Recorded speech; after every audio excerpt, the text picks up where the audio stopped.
Thank you everyone for coming. It is my privilege to be here and present myself to you as a potential VP of digital transformation, which is a pretty big and interesting undertaking.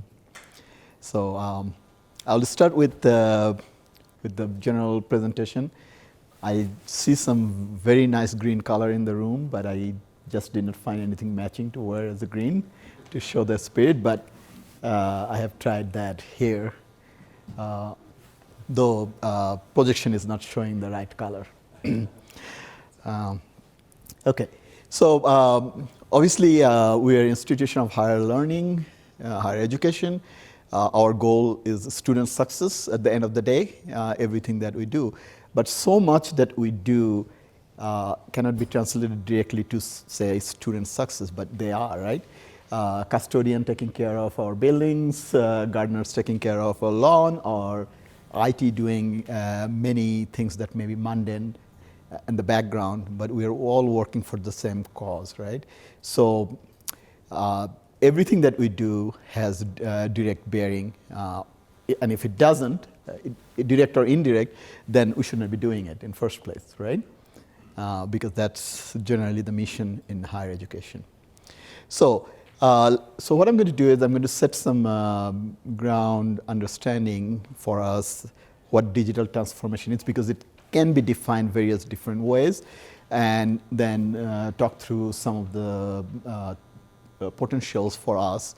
And this is just for opening discussion, because there are just so many opportunities for us to incorporate transformation or digital transformation through our work practices, either that be in business setting, business meaning operations of the institution, or in academic setting.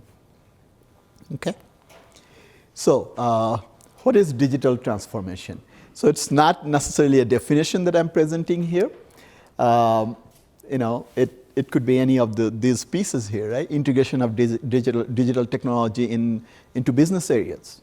Everything that we do, admission, financial aid, athletics, just to name a few, that deliver values to our customers, primarily students, right? There could be community members and others who are also our customers. It does require cultural change for the organization, and that is a big one that we need to understand, is that when we take an initiative, now institutions and organizations do digital transformation every day, but when we take that as an initiative and have some focus, that requires a different level of change mindset that will come with it, and we should slowly be preparing for it. And sometimes it means walking away from long-standing practices, right? Just because we have been doing it this way. It's a common phrase that we use in our life, oh, this is how I have been doing it.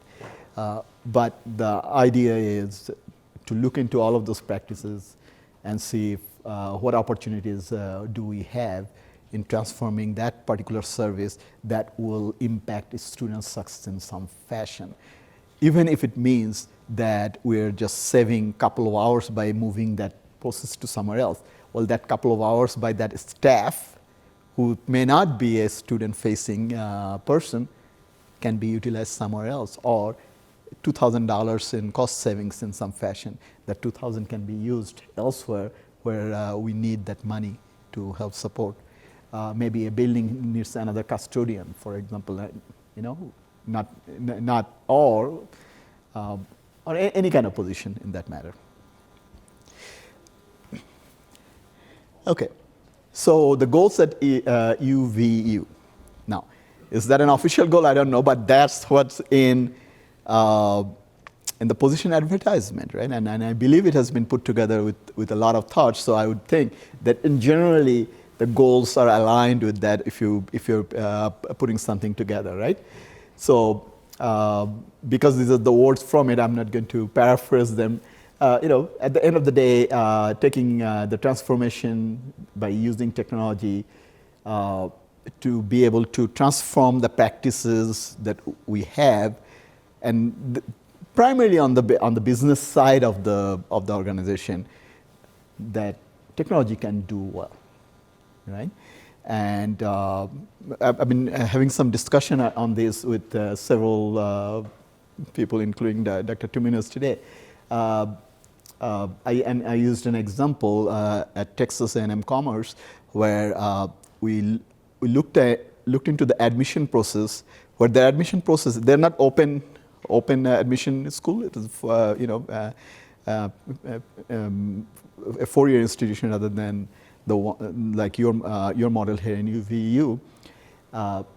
90% of applicants are judged based on certain criteria: your class standing, your GPA, your SAT or SCT score, and so on. And when we found that out, I said, wow, you have these thousands of applications, some 6,000 or so at the time, and you're going through those applications for fall start to see if they should be admitted. But it's already guaranteed how you're coming into the college. If 95% of the admission is guaranteed this way, guess what we can do with it? We automated the process. My last question was to them, what do you want with this? Do you want an email sent to the individual, or you want to print out something overnight so you can put it in an envelope and send it, right? So again, an example of that first category, right? And the impact can be pretty substantial. The timely admission notice to the student, does that matter? If we can expedite things and send that off to them in a matter of days, wow, how many students would want to come? The time savings that we have through the process, and those resources can be doing more student facing work. So I think that's a pretty good story to tell. And then adapting digital transformation process to enhance student learning. That's the whole slew of things to look at and think about in the academic settings, right? Now, this one is not as clear-cut, obviously, because at the end of the day, each faculty is responsible for their students' learning and learning success and outcome individually. Of course, we all are in a sense, and they have their pedagogy and their style and teaching and so on. But taking some of that in broader scale, are there things that we can do collectively agree on and design to help? And it can be in various different ways, right? It can be, is this the right setup for a classroom? What kind of classroom or what kind of classes can be taught well in this setting, if so? But also looking at other settings that is appropriate for certain other type of classes. What setting is good for this level of biology classes, for example? I don't have the answer, but and that's the idea here, right? With this goal is to look at that. And other technologies, say for example, we have talked several times, I'm not going to get deep into it because this can be personal to some. Lecture capture, for example, right? Use of it, how much of it, and when, and all of that component of it. But that's a piece of technology as well, right? Communication between students and collaboration between students online beyond Canvas. Should there be more of something or less of something, but more focused within the Canvas environment or not? Those are all part of transforming processes within the student learning environment. And then finally, of course, is the decision-making process. So we'll get a little bit more into that in next couple of slides. And I hopefully will have a time check to make sure that we have enough time to have some initial discussions. So as I was thinking through this, there are obviously two separate, and the goals kind of line up with that in a sense. Either we're doing a services transformation, right? Services providing, coming up with the new products. So whatever that new products may be in higher education setup, we could say, well, some products do exist, online offerings. Well, we're going to put more of that in, eggs in that basket. That could be one, right? Or not. however that may be. But again, learning new education products, and I just added some examples of that. Lecture, offline lectures into video, creating digital text tests, and they have multiple benefits to it. Not only for students to be able to see and use them after classes, but also the ADA requirements that have, that also benefits. Redesigning learning spaces, we talked about that a little bit. Personalized learning. We know that not everyone learns in the same pace. Are there courses that we can design differently that will allow personalized learning? And actually, if we go really far into it, some of the efforts that are being made now is where the whole degree program is at your pace type of scenario, right? So I was part of the grant, GET Foundation grant to Texas A&M Commerce. Two schools got it, one community college and the Texas A&M together, to design some program that are that way. And of course, you built into prior learning and all of that into the whole picture. But this is completely online, on your pace type of, obviously, designing those classes are not simple. But once you go through that design phases, and they did come up with degree programs, one each, from each institution that went in that direction, went into that direction. And for Texas A&M case, they picked an education degree for that, and so 4-year bachelor's degree. And then operations transformation, we talked about that, more on the business and service side of the business. So just two broad categories.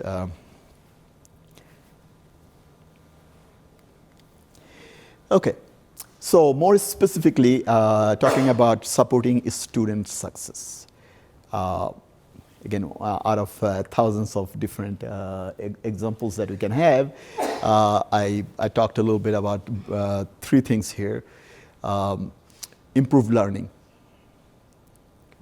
So it goes into that academic side of the house of what we do, either that be learning spaces, personalized learning, use of technology to allow students to do better in their current environment, lecture capture, video, whatever not, right? So that whole spectrum of choices that we can make.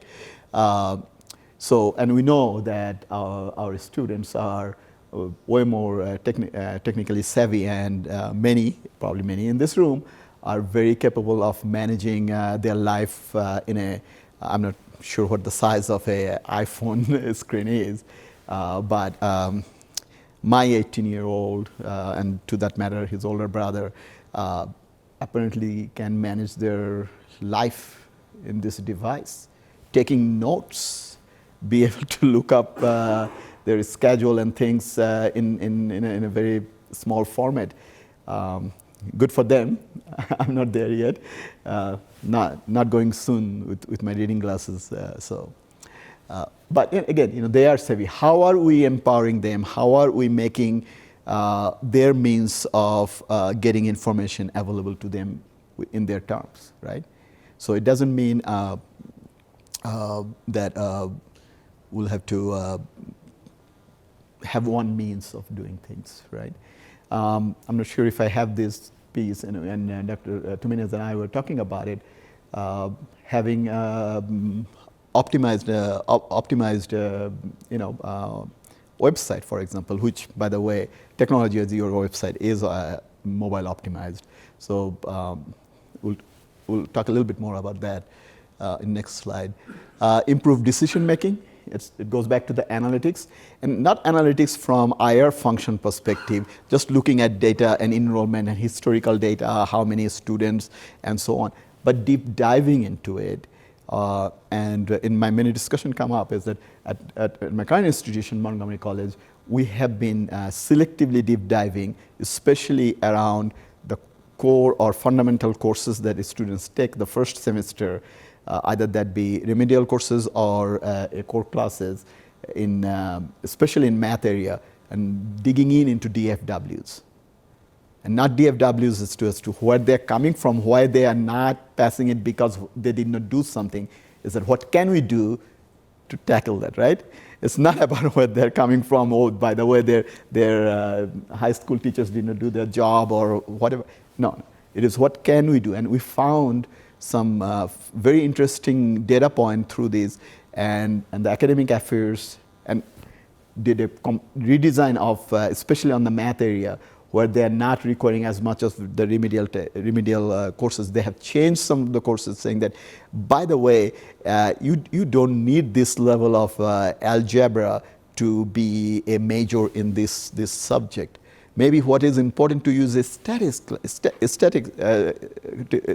class, and we'll get you that down the line. So looking at the academic program redesign into this, right? But that can only come if we dig into our data in a way that we have never done before. That's when we will be able to make a difference with that. And optimization of resources. And I have just used one for classroom scheduling, but it could be across the board, right? If we can free up some resources through technology and being able to use that resource somewhere else, either that be money or people, that benefits the student. Classrooms, right? Before we build another new building for academic purposes, looking at our scheduling, because that will allow us to build that building more efficiently, because then we can look at resources more broadly. I do understand that there are satellite locations for this, but challenges here is a little easier than what we have in Montgomery College, where we have 3 full-service campuses. They're about 15 miles apart, meaning each campus requires a lot more resources in order to provide the services to that campus constituents. So multiple variables, but how do we free that up?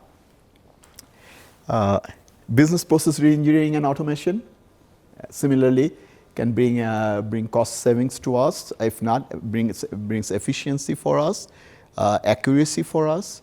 The admission example that I used was a business process, right? But at the end, it also has impact on its students. But it improves the customer relations, and it can improve student-centric processes like that, the admission one. Mobile optimized web and application.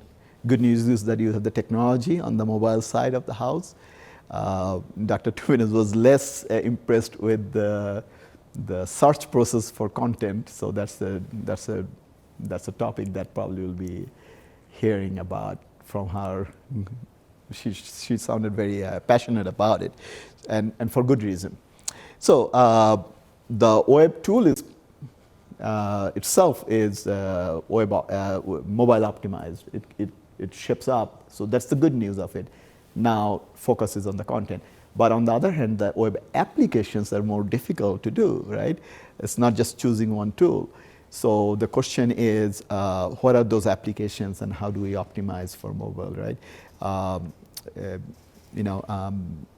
I have heard mixed information about how the current set of mobile app is liked or not liked, or adapted or not adapted. But again, there's the opportunity there, especially the database-driven applications. And if we can look into those, there are limitations because it's a banner institution, what Banner can provide, but there's some third party that kind of tries to go around Banner, which Illusion, the company that owns Banner, doesn't like much. But there is a possibility that we can bring the scheduling as well as some of the banner application up front with the technology that they have. Mobile transaction, if we can make that happen. Now again, the challenge is with Banner, can we go around it and not, and take payments for the tuition. At the last moment, somebody is trying to pay for the class so it doesn't get dropped. All he or she has as a phone, and most likely that will be the tool on hand. How do we make it easier for them to pay and not have him or her get dropped from that class, and help? So this is real matter of real importance, right, to many. So how we address that, and empowering student learning, right, bringing tools and technology to forefront for faculty and academics, stakeholders to be able to impact the student learning outcome. We don't want stockholders, right? We want stakeholders. So my company's speak came out there. But talking a little bit more about empowering student learning, how we can impact some of those. So just some examples of different institutions who has tried different things. Doesn't necessarily mean that it is appropriate for Utah Valley University, but something to think about. A community college district in the same region has taken a transformation project for the sign language. So basically, what they're doing, instead of having because it's an ADA thing, right, where you need potentially for a student who may have ADA requirement, a sign language interpreter right there in the classroom. I'm not sure how you do this, but many institution provides that to the student to be in the classroom. What if we can do this by need basis using some of the technology and bring that sign language services to their desktop or mobile devices through Skype or whatever may be, allowing to interact in a different way. And that's exactly what they did. They used the technology to bring the services in, and so the services are more broadly available, not trying to take one or two people who can do this and trying to stretch thin in various places in the campus to be able to do that. Again, what Boston University did with their MOOC is not necessarily maybe the model, but again, it's just an example that they have used the MOOC technology or MOOC, not quite the technology. Technology is there as a distance learning, but the idea of MOOC and offering master's degree in certain subjects through that technology, that program. And finally, making a smarter use of data, either that, the business analytics and getting into the useful data. I have noted what California State University system is doing, but earlier talked about looking at the DFW data for particular subject and getting deep into it. See, not saying it's not the client. What can we do? What can we change? What we can modify in order to get better result for our students? Right? Okay, I think I went through these slides pretty quickly. So, putting together some final thoughts. Thoughts on the left are mine. On the right is not. So they're appropriately labeled. This is a must, right? From so many different perspectives, things are shifting around us. That doesn't mean that we're going to be an online only university. It doesn't imply that. It simply means that we're flexible. We're looking at things differently from our delivery perspective, as well as from cost optimization perspective, right? As I was looking through some of the data, so quite a few choices as far as collaboration is concerned, right? You have OneDrive, you have Box, you have Dropbox, you have Skype, which is trying to link to now the Teams. Okay, wait a second, what are the set of data? So it's not about, even though money is not the question, how do we have the common set of tools so the people who needs to connect to each other knows exactly when and how to connect with someone and what our means are. Make change part of our culture. It has to be, especially if we're going to talk about and really act on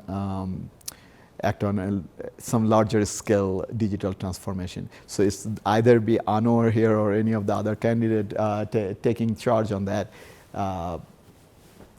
Change is going to be the conversation all across, because without the change in cultural change, you cannot have a success in digital transformation. Don't be shy to experiment.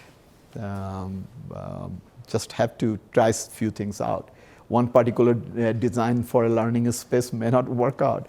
Let's try that out. Or one particular type of we call it instructor workstation in the classroom. Part of the digital, you have that set, right? A podium with all the technology in it. We tried one called HooverCam. Looked beautiful.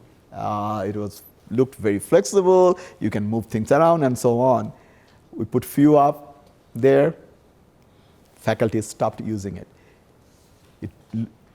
Picture looked very good, but it was fragile as hell. You put the tray out, you pull the tray out, tray will come out on your hand. So faculty stopped using it. And it was a bad $15,000 investment, but it looked very good. And as part of new facilities, we were kind of forced to try it out. But 15,000 is important, but it's not the end of everything. And failure is an option. If we're not keen on having some failure, then we're not going to be successful in this space. Now, obviously, when I'm not talking about $1 million project and say, oh, we're going to do this $1 million project and see how it goes. No, I'm talking about in much smaller scale, taking that opportunity. But what I like is what Didier Bonnet said. The only wrong move when it comes to digital transformation is not to make any move at all. That really stood out for me, so I thought I'd share this with you today. And thank you very much.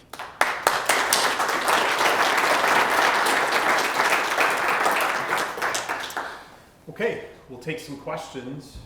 Thank you for your presentation. Thank you. Do we have any questions from the audience? Hi, I'm Aaron. I'm a systems administrator in IT operations, and I like that you closed with those 3 points related to culture, because I also see that being a big part of the battle in digital transformation. So what is your strategy to promoting the cultural changes necessary for successful digital transformation?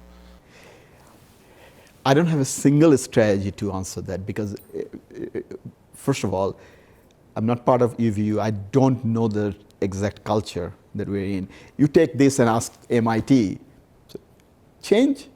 What's the big deal, right?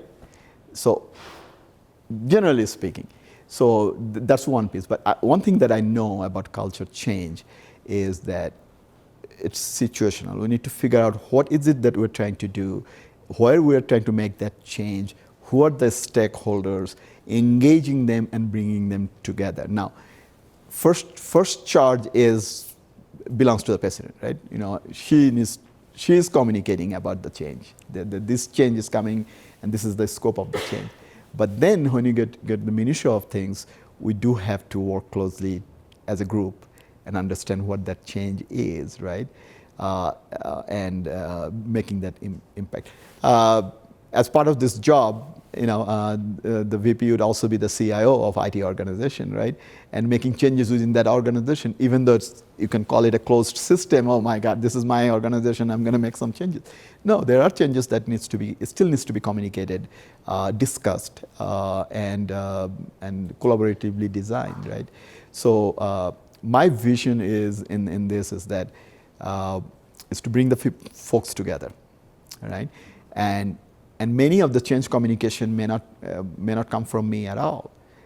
General vision is, but if if we decide to make a change on learning spaces that fundamentally changes how faculty is going to teach in that classroom, I'm not the change communicator. Now I may help with the change communication, but it has to be the academic leaders.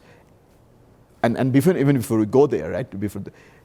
There has to be a whole slew of discussion within the academic areas to look at the options and come up with a recommendation. If not everybody is going to be happy, but it has to be enough discussion so the representation is there, the changes are understood and then communicated.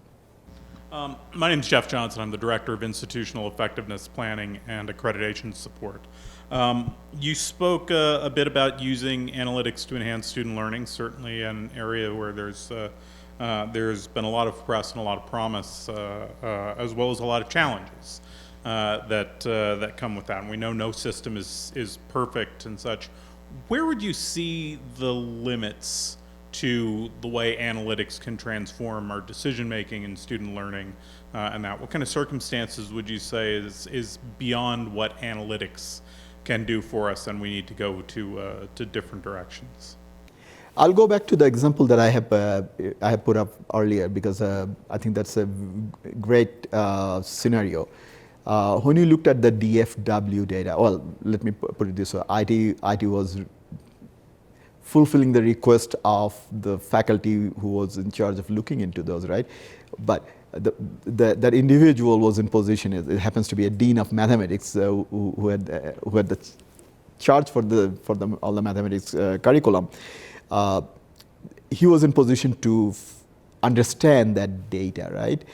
So the data itself did not say, here's your silver bullet, right? It showed some consistent problem, failures, and the need for some level of change.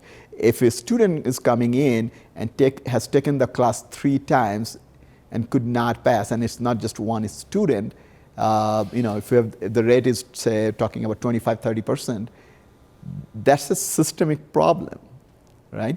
So the data is only give us that much. But what they did with that data, they realized that their curriculum design needed to be looked at differently. That's what they did. That was not the analytics pointing out to the curriculum design. It didn't say it's the curriculum design that you need to change. It is that those people with the right knowledge and understanding saying that, we got to do something different somewhere else to make an impact. So that's the limitation. I mean, data is data. Somebody needs to take that data and make it an information. And it depends on the beholder how you take that data and make it a useful information. Hi, I'm Donna Malakovich. I'm the Senior Director of Community Outreach and working on a Salesforce pilot program. I would like to know your experience with Salesforce, or if you've worked on campuses that have Salesforce. I do not have experience with Salesforce in campus. In my corporate life, we use Salesforce because it was all customer-based type of scenario, right? So the current module, we understand, we are talking about it in my current institution, especially outward-facing use of the Salesforce. So again, Salesforce has been the pioneer in the CRM area, right? So depending on how you use it. So again, you ask advancement, for example, they would like something like Razor Edge or something because their needs different. But in the community cases, so that will be an interesting conversation to have to better understand and technology.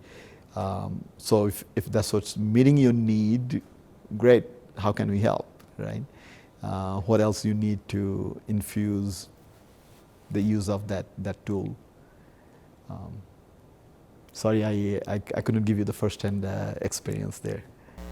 What is your experience or preference with decentralized IT structure versus a centralized IT structure? I do not have a personal preference. It is all about what's best for the institution and how we do things, and what makes sense based on that. So, for example, obviously it's a community college, but 3 campuses. We have centralized IT for most cases, but we don't have the sophisticated user need. A 4-year institution that is providing services. But I have been part of an engineering, institution with engineering degrees in North Carolina, PhD. They had PhDs in all engineering subject. So that college was different, right?